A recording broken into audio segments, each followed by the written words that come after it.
Hello, Nate here with the Volunteer Tech Vlog on the Live Sound 101 YouTube channel.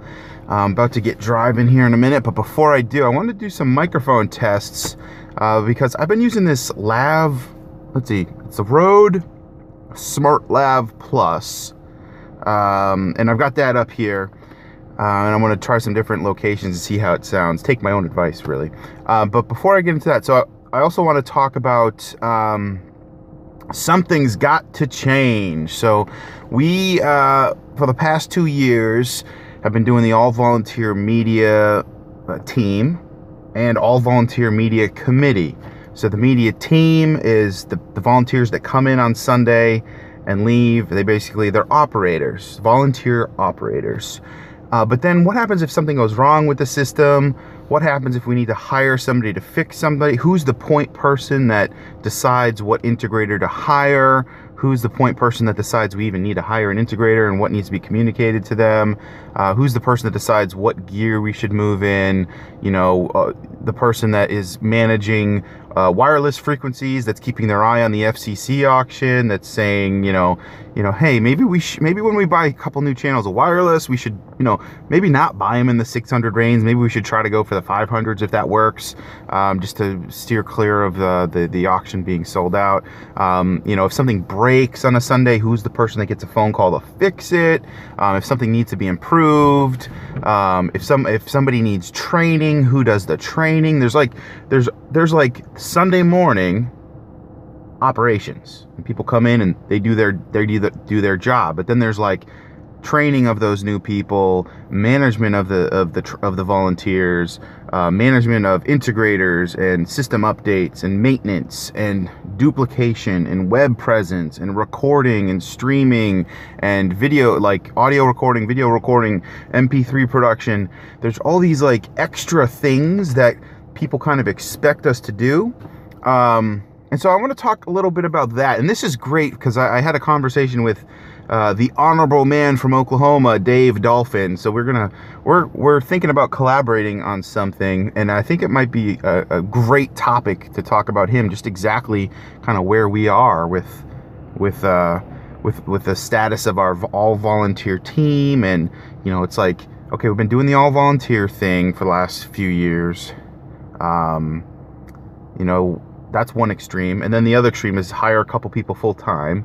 We definitely don't have the budget to hire people full-time, but the all-volunteer thing isn't working. So is there a meet in the middle somewhere where we hire somebody part-time to do media coordination, media, tech director type job? So that's an interesting thing. But as I said in this video, now I've got a nice 3-minute sample of me recording from my normal microphone location, which is right here. Just scratch that microphone. And what I do is I loop the cord up over the rear view mirror, and it comes up here, and it's out of the shot. You can't even see it, and I just tuck it in over this visor here. And the reason I do that is, well, when I first started recording, it was mostly so the cable wasn't going to be in the shot, and the cable wasn't going to be in a hindrance to me driving and reaching down for the shift to shift gears, or to hit something on the radio or blinker or windshield wipers or whatever. I didn't want a cable like anywhere here. But what I want to see is if I take my own advice. So the best possible place to put a microphone is right at the corner of the mouth, right over here. Like you can't get any better than that. If you want like the #1 best spot to put a microphone, it's right on your face, kind of at the corner, right where my finger is right now. And so what I'm gonna do is I just want to see how the things change on this microphone. So if I take this microphone and I put it right here at the corner of my mouth, I just want to see what that does to road noise. I want to see if I talk too loud, if it clips, if I need to talk quieter, if it's right here. I want to get in the habit of this super simple like workflow. I just want to see what this sounds like. So this is a big part of this video. Now the problem is, at this point in the video, I want to start driving. So this isn't going to work for me to drive. So that's why like a headset, ear set thing can actually be a really good deal. Like one of those little loopy guys that goes up over the ear and keeps that microphone there. I could probably get like a little headset for this and just clip this to the headset somehow, or rig it up. So I'm going to be listening. This is kind of a test for me to see when I'm holding the microphone like this, I look like a goober. But I just want to, I'm going to be going back and listening to this video and just seeing what the audio sounds like when I get this microphone nice and close. But that's not going to work for driving. So I am going to, now the microphone's going away from my face, so you're not going to be able to hear it quite as well. What else could I do here? Well, I could also clip it right there. Now that's probably going to be a good compromise. I don't like how this cable is in the shot, and it's kind of like if I reach for something, it could kind of be in the way. So I don't know. I'm gonna try it out as I'm driving here and just see what the result is if I keep that microphone clipped right there. So this is kind of a test video, but I figured, hey, why not do a test video and I'll talk about how something needs to change. So like I said before, I guess maybe the best thing to do, and this is partially what I'm trying to do here, is just get my thoughts out, because Josh and I have to go before the admin board and explain to them kind of the state of what's happening so that we can prepare for 2017. Because this is one of those things where we do all this technical stuff in the background. It largely goes unseen, and people that make decisions about where to spend money really have no idea how much work is involved. I mean, they know that there's work involved, but they don't really know the nature of the work per se, or the type of work, or how technical it actually is. So it's on us to be great communicators, to tell them kind of the situation, and not just tell them, hey, we've got a problem, but we want to tell them, hey, we've got a problem, and by the way, here are like 3 possible solutions. Here are 3 possible options to get us out of this problem. And I guess maybe the first thing I'll do is kind of go back in time. And so let's, like, how do we get to where we are now? Because I think understanding the story is a big part of it, because a lot of people, especially people that aren't aware that there's a problem, they'll say, well, let's just do what we did before. And that's a natural reaction, and I'm anticipating that reaction. But the reality is, we can't go back to what we did before because our human resources have changed. So let's go back like 15, 20 years. So when I started learning about doing live sound and volunteering, I was learning from this guy, Phil, right? So Phil was, as far as I know, he was a retired older gentleman, and he was a very faithful servant. He was doing sound week in, week out, many weeks in a row at a time, for all the special events that were happening. He was like the main guy who was always there. Now back then, the system, I think the operational budget for the sound system and media was like $600 a year. Like, I remember going to a church business meeting and seeing $600 a year during that era, right? And I was a lot younger at the time, but that's not a whole lot of money, right? But back then the needs were a lot less. We had an analog board, and we recorded to tape. So a big chunk of that $600 was buying like tapes to do the recordings, and it was pretty simple. They would do simulcasts every once in a while, so they paid like to subscribe to this simulcast service, things like that. But Phil was like the main guy, so he had some helpers. So Dave helped him out. What am I doing? I'm going the wrong way here. I'm going to Russell's house. Oh boy, it's one of those mornings. It's a little foggy this morning. So Dave would help Phil out, and they would get things done, and they'd be on like a little bit of a rotation. So it was like a one-man band with a couple helpers. Then Rich came along, and Rich put in like a ton of work. So this is probably in the early 2000s at this point. So Rich, I think, would volunteer. I'm actually not sure when exactly Rich got involved, but sometime it was, you know, the trio was kind of like, oh, we got some wild turkeys up here. I hope they don't run out in front of my car. Oh, actually, what the heck are those things? Those are some ugly looking turkeys. They look like little turkey I don't know what those things were. I've never seen. There were some like either like little baby ugly looking turkeys or turkey vulture babies or something. There's some weird flock of birds walking around back there. Anyway, totally lost my train of thought. So now I was young at the time, so I could be getting some of this information wrong. But I think it was like Dave, Rich, and Phil. Those were like the main guys moving into the next generation.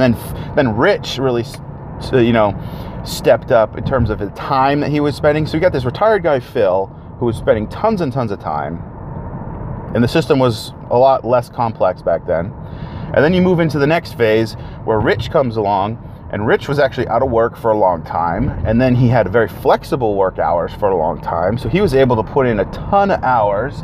And he was like not only like media tech savvy person, but like a programmer. So he had all kinds of programming skills and computer skills. So he would, he got us through a whole, you know, season or decade, if you will, in terms of like the technology and the routing and switching. And we had iMag going for a little while. And we had this big like multi-format matrix switcher where we could convert, you know, S video to VGA to composite or composite S. We could convert anything to anything and send it to any display. And it was a super flexible system.